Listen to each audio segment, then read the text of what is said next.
Hello guys, आप सभी का वेलकम है मेरे चैनल पे।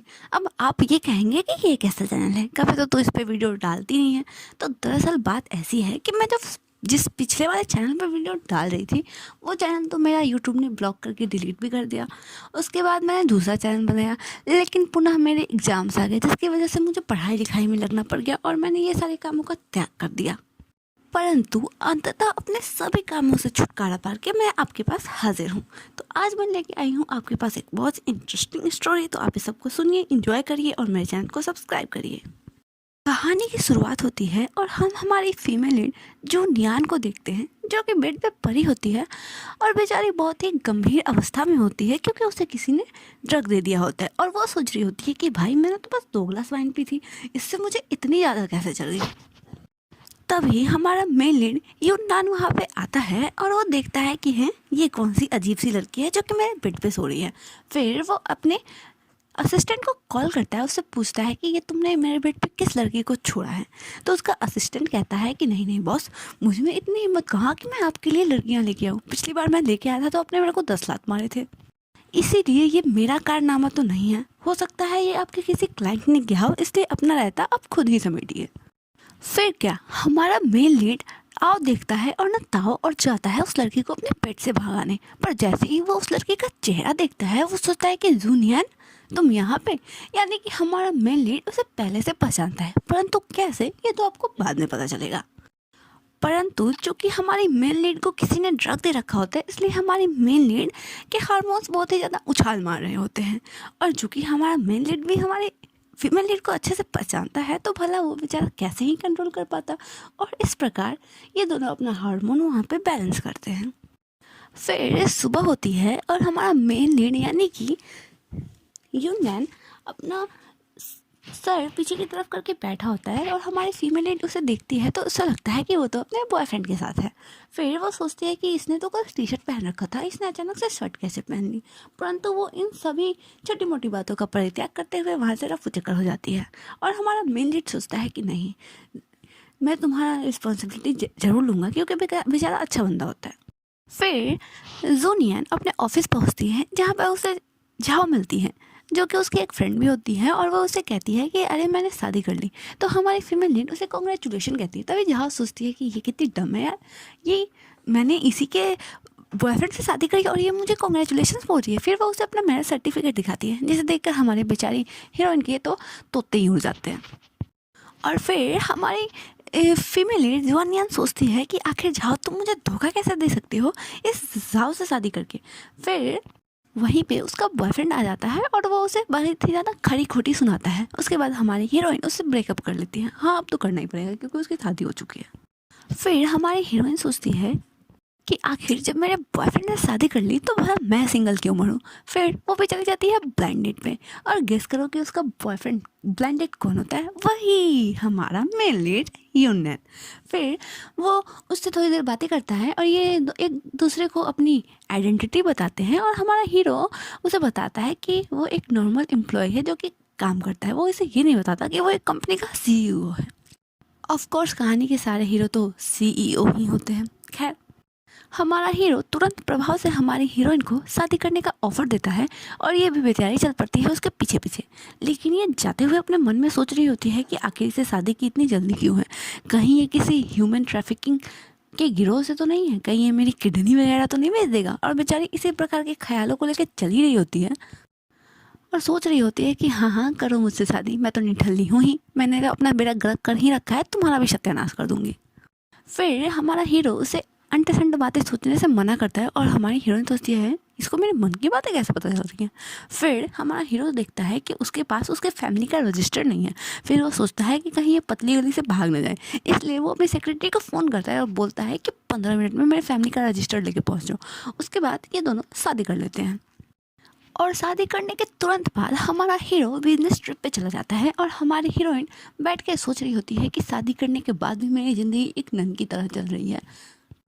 तभी चमन चोटी जाओ वहाँ पे आ जाती है और वो हमारे हीरोइन को कहती है कि जुनियान देखो, मेरा हस्बैंड तो मुझे यहाँ तक छोड़ने आया है। और वो काफ़ी शो ऑफ कर रही होती है। तो भला जुनियान कहाँ ही पीछे रहने वाली थी, वो भी अपना मैरिज सर्टिफिकेट दिखाते हुए कहती है कि देखो मैंने भी कितने सारे सुंदर लड़के से शादी कर ली है।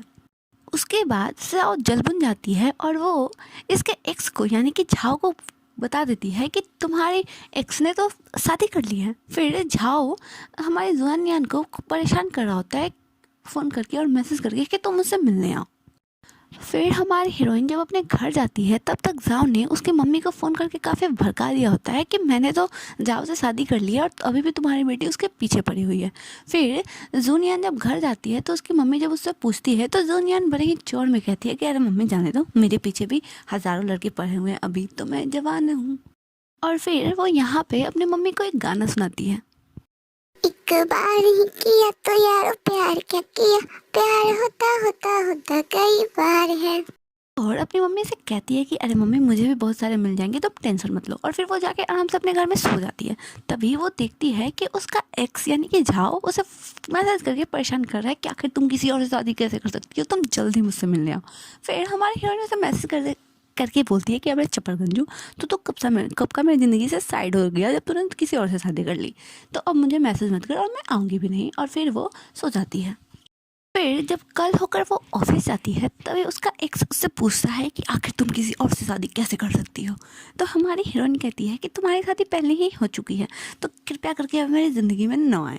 और फिर वो उसे काफ़ी खरी खोटी सुना के वहाँ से चलते बनती है। फिर सीन शिफ्ट होता है और हमें दिखाया जाता है कि हमारा मेन लीड वहाँ से वापस आ रहा होता है, यानी कि अपने बिजनेस ट्रिप से वापस आ रहा होता है और बार बार अपनी घड़ी को देख रहा होता है। तभी उसका सेक्रेटरी उससे पूछता है कि बॉस क्या बात है, आपने शादी कर ली और मैंने तो अभी तक भाभी को देखा भी नहीं है। तो हमारा हीरो काफ़ी शर्मा रहा होता है और वो बार बार अपनी घड़ी को देख रहा होता है क्योंकि बेचारे को बहुत ज़्यादा बेचैनी होती है अपनी वाइफ से मिलने की। फिर सीन शिफ्ट होता है और हमें दिखाया जाता है कि हमारी हीरोइन आराम से अपने डेस्क पर बैठ के काम कर रही होती है। तभी उसे उसकी मम्मी का मैसेज आता है जो कि उसे बताती है कि मैंने इस होटल में तुम्हारे लिए एक ब्लाइंड डेट बुक करी है, तो तुम्हें जाके उससे मिलना है और कृपया करके उससे कुछ बदतमीजी मत करना क्योंकि वो एक बहुत ज़्यादा डिसेंट बंदा है। फिर हमें दिखाया जाता है कि हमारा हीरो आगे हमारे हीरोइन के ऑफिस के सामने खड़ा होता है और वो उससे पूछता है कि हनी क्या तुमने मुझे मिस किया। उसके बाद वो दोनों होटल में जाने लगते हैं। तभी हमारी हीरोइन सोचती है कि अगर इसे पता चल गया कि मैं ब्लाइंड डेट पे जा रही हूँ तो कहीं ये मेरा मर्डर ही ना कर दें। फिर जब हमारा हीरो उसे लेकर डिनर करने के लिए एक होटल में जाता है तो हमारी हीरोइन सोचती है कि अरे ये तो वही होटल है जिसमें मुझे उस ब्लाइंड डेट से मिलना था। फिर वो हमारे हीरो को कहती है कि मुझे ब्लाइंड डेट के लिए मेरी मम्मी ने भेजा है। तो हमारा हीरो कहता है कि तुम क्या मेरे सामने मुझे धोखा देना चाह रही हो। फिर हमारी हीरोइन उसे समझाती है तो वो उसे जाने देता है। फिर हमारी हीरोइन जब जाके अपने ब्लाइंड डेट से मिलती है तो वो बंदा तो उतना ही ज़्यादा खतरनाक होता है और वो उसे बताता है कि ये होटल तो बहुत ज़्यादा एक्सपेंसिव है, तो चलो हम कहीं और चलते हैं। तभी हमारा हीरो वहाँ पे आता है और वो उस बंदे से कहता है कि कोई ज़रूरत नहीं है। तो वो बोलता है कि अरे भाई तुम कौन हो और बीच में क्यों बोल रहे हो। तो वो बोलता है कि तो जिस लड़के को लेके जा रहा है ना ये मेरी वाइफ है, इसलिए चल फुट ले यहाँ से। फिर वो अपनी वाइफ को लेकर के उस होटल के बाहर आता है और उसे कहता है कि अब चलो घर। तो वो पूछते हैं कि कौन से घर। तो हमारा हीरो कहता है कि अरे सुनिए मोहतरमा, हमारी शादी हो चुकी है तो अब हम अपने घर जाएंगे। फिर वो उसे अपने घर लेके जाता है और उसका घर देखकर तो हमारी हीरोइन भौचक्की ही रह जाती है क्योंकि उसने इतना शानदार घर पहले कभी नहीं देखा होता। फिर हमारा हीरो सोचता है कि चलो मैं अपनी वाइफ के साथ कुछ टाइम स्पेंड करता हूँ, लेकिन तभी हमारे हीरोइन की फ़ोन की घंटी बजती है और पता चलता है कि उसकी मम्मी की तबीयत ख़राब है। फिर ये दोनों एक मेडिसिन के शॉप पे जाते हैं मेडिसिन लेने। तो वहाँ की शॉपकीपर कहती है कि अरे आपका बॉयफ्रेंड तो बहुत ही ज़्यादा अच्छा है। तो हमारा हीरो बोलता है कि मैं इसका बॉयफ्रेंड नहीं बल्कि इसका पति हूँ। हाँ भाई, सुंदर वाइफ हो तो क्यों ना लोग बताएं। फिर ये दोनों वहाँ से निकल जाते हैं और जब हीरोइन अपने घर पे पहुँचती है तो वो हमारे हीरो को बाय बाय करके अपने घर चली जाती है।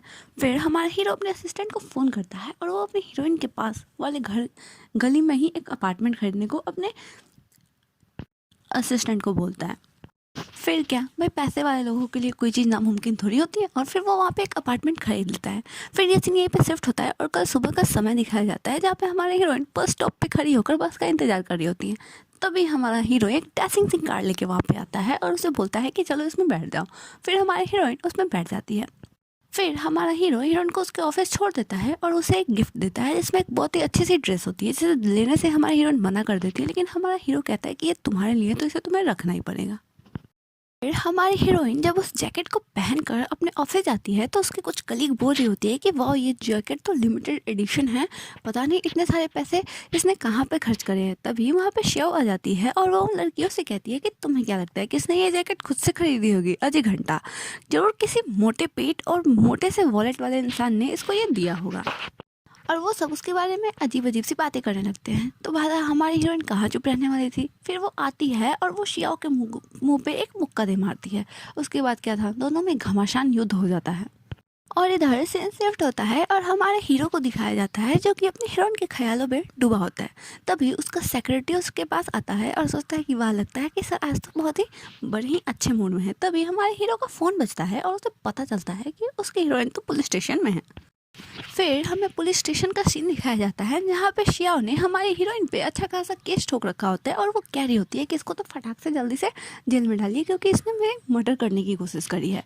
तभी वहाँ का ऑफिसर बोलता है कि अरे मैडम आप रुकिए, हम सब सारी जांच पड़ताल कर रहे हैं। तो वो कहती है कि कोई ज़रूरत नहीं है, मेरे अंकल यहाँ पे जनरल है तो वो आके सारी चीज़ें संभाल लेंगे। तभी वहाँ पे एक बुढ़ा सा इंसान आता है और वो कहता है कि इन्वेस्टिगेशन करने की कोई ज़रूरत नहीं है, चुपचाप इस लड़की को जेल में डाल दो।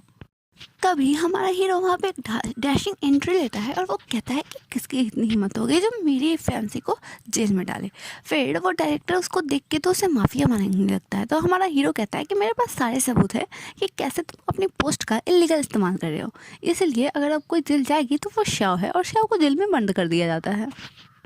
फिर हमारा हीरो हमारी हीरोइन को अपने घर लेके जाता है जहाँ पे वो दोनों सोचते हैं कि हम कुछ क्वालिटी टाइम स्पेंड करेंगे। लेकिन तभी हमारी हीरोइन कहती है कि नहीं, मुझे मेरे घर जाना है। तो हमारा हीरो उसे उसका चेहरा दिखाता है जिसमें स्कार हो गया होता है। तो वो उसे कहते हैं कि अगर तुम इस चेहरे के साथ अपने घर जाओगी तो तुम्हारी मम्मी काफ़ी ज़्यादा परेशान हो जाएंगी। तो हमारी हीरोइन सोचती है कि ठीक है, फिर वो वहीं रुक जाती है। फिर हमारा हीरो उसे कल सुबह लेकर हॉस्पिटल जाता है यहाँ पे हमें हमारे हीरो के एक हैंडसम से भाई को दिखाया जाता है। फिर वो हमारी हीरोइन का अच्छे से इलाज करता है और वो उससे काफ़ी बातें करता है जिसे देख के हमारा हीरो तो जला पड़ा होता है। फिर हमारा हीरो हमारी हीरोइन को अपने घर लेके जाता है जहाँ पे वो उसके लिए टेस्टी टेस्टी सा खाना बनाता है। फिर सुबह का सीन दिखाया जाता है जब हमारी हीरोइन उठ के आती है तो वो देखती है कि हमारे हीरो ने काफ़ी अच्छा डेकोरेशन कर रहा होता है और वो उसे प्रपोज करता है कि तुम मेरे जीवन में बहुत ही खुशी बन के आई हो तो अब हमेशा मेरे साथ ही रहना। लेकिन तभी हमारी हीरोइन को जवाब दे पाती उससे पहले ही उसका फ़ोन बज जाता है और हमारे हीरो ने तो एक्सपेक्ट कर रखा था कि वो आराम से हमारी हीरोइन को पपिया धपिया देगा, लेकिन ये क्या, यहाँ तो उसका फ़ोन ही बज गया। तभी हमारी हीरोइन हमारे हीरो से कहती है कि मुझे अभी बहुत ज़्यादा ज़रूरी है इसलिए मुझे ऑफिस जाना होगा, मैं तुमसे बाद में बात करती हूँ। फिर वो वहाँ से ऑफिस निकल जाती है जहाँ पे वो अपनी फ्रेंड से मिलती है जो कि उसको बताती है कि कब से डायरेक्टर तुम्हारा इंतज़ार कर रहे हैं तो तुम जल्दी जाके उनसे मिलो। फिर हमारी हीरोइन जाती है जब डायरेक्टर से मिलने तो डायरेक्टर उसे श्याव को बाहर लाने के लिए कहते हैं। तो हमारी हीरोइन कहती है कि पुलिस अपना काम कर रही है और मैं इसमें कुछ भी नहीं करूँगी। फिर वो गुस्से में वहाँ से बाहर आती है। तभी श्याव की मम्मी आती है और वो हमारी हीरोइन को थप्पड़ लगा देती है, लेकिन डायरेक्टर कैसे भी करके उसे वहाँ से लेके जाते हैं। फिर जब वो बाहर आती है तो हमारे हीरोइन के फ्रेंड उससे पूछती है कि क्या हुआ, तुम्हारा गाल सूजा हुआ क्यों है। तो हमारी हीरोइन कहती है कि अरे कोई बात नहीं। फिर वो दोनों अपना मूड हल्का करने के लिए एक पब में जाते हैं। यहाँ पे हमारे हीरोइन हमारे हीरो के हसीन सपने को देख ही रही होती है। तभी उसे वहाँ पे श्याव की एक कज़न मिलती है जो कि उसे सबके साथ मिलकर बुली करने लगती है। फिर इन लोगों में काफ़ी बहस होती है और श्याव की बहन हमारे हीरोइन को कोई ड्रग दे देती है, ज़बरदस्ती पिला देती है। तभी हमारा हीरो वहाँ आता है और हमारी हीरोइन को अपने साथ लेके जाता है जहाँ पे हमारी हीरोइन तो पीने के बाद पूरी चिल्ली हो गई होती है और अजीबोगरीब हरकतें कर रही होती है। फिर हमारा हीरो उसे अपने घर लेके जाता है। जब हमारी हीरोइन की सुबह आँख खुलती है तो वो देखती है कि वो हमारे हीरो के साथ सो रही है। उसे तो लगता है कि उसने कुछ बड़ा कांड कर दिया। तब हमारा हीरो उसे फ्लैशबैक याद दिलाता है जहाँ पे उसने हमारे हीरो को काफ़ी पीटा होता है और उसके शरीर पर उल्टी भी कर दी होती है।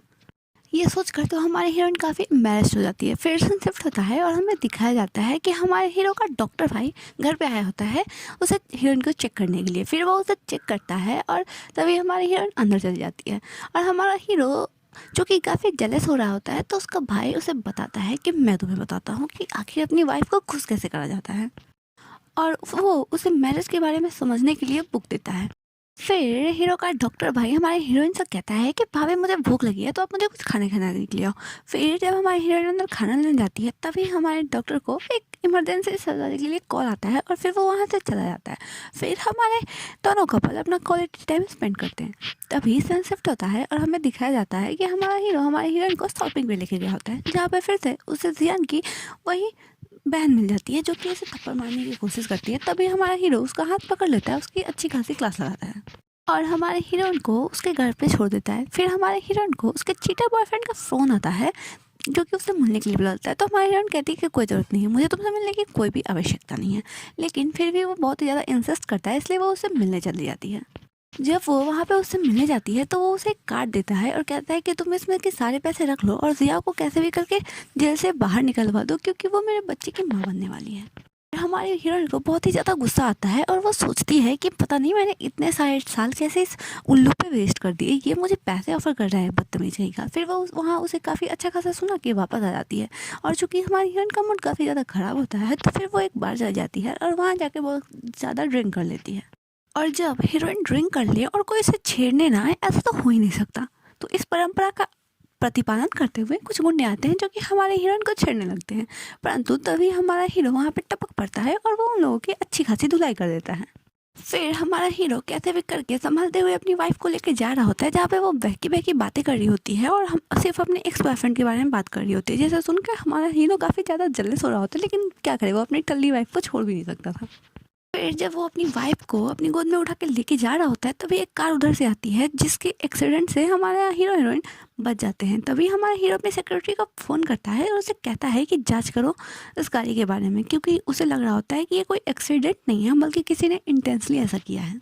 फिर ये सीन यहीं पे कट हो जाता है। सुबह का सीन दिखाया जाता है। जब हमारी हीरोइन उठती है तो वो अपने बगल में किसी लड़के को सोई हुई दिखती है। फिर वो सोचती है कि लगता है मैंने फिर से पी के कोई कांड कर दिया है और वो वहाँ से चुपचाप निकलने ही वाली होती है कि पीछे से हमारा हीरो उसे बुलाता है। तो हमारी हीरोइन सोचती है कि अरे ये आवाज़ तो जानी पहचानी लग रही है। फिर उसे पता चलता है कि ये तो उसका हस्बैंड ही है। तब जाके बेचारी की जान में जान आती है। फिर हमें दिखाया जाता है कि एक्चुअली तो हमारे हीरो ने कुछ करा नहीं होता है, बस बेचारे ने ठंडे ठंडे पानी से शावर लिया होता है। फिर वो हमारी हीरोइन को कॉफ़ी पीने के लिए देता है और ये सीन यहीं पे कट हो जाता है और हमें दिखाया जाता है कि हमारी हीरोइन ने चूँकि हमारे हीरो को बोला होता है कि वो कैसे भी करके श्याओ को बाहर निकाल दे कि कोई श्याओ प्रेग्नेंट है, तो हमारा हीरो ऐसा ही करता है। जिसके बाद हमें दिखाया जाता है कि श्याओ तो जेल से बाहर जाती है। उसके बाद हमारी हीरोइन हॉस्पिटल अपना चेकअप कराने जाती है। यहाँ पे वो श्याओ को डॉक्टर से बात करते हुए देखती है और वो वहाँ पे पहुँच जाती है। फिर श्याओ से उसे अच्छी खासी बहस होती है। फिर वो वहाँ से चली जाती है और श्याओ अपने मन में सोचती है कि वो हमारी हीरोइन से जरूर बदला लेगी। तो भाई जिसने इसको जेल से निकलवाया ये उसी से बदला लेने जा रही है। खैर वहाँ पे सियाओ हमारी हीरोइन को उसकी फ़ोटो दिखाती है जब वो पी के टल्ली हो गई थी। तब हमारी हीरोइन को काफ़ी गुस्सा आता है और तब सियाओ उससे कहती है कि क्या हो अगर ये फ़ोटोज़ मैं तुम्हारे हस्बैंड को दिखा दूँ। फिर उन दोनों में हाथापाई हो जाती है। तभी श्याओ गिरने की नौटंकी करने लगती है और डॉक्टर वहाँ पे आता है। वो कहता है कि श्याओ मैडम चलिए मैं आपको और आपके बच्चे को अच्छे से चेक कर लेता हूँ। और ये एपिसोड पे ख़त्म हो जाता है। तो stay tuned and thank you for watching.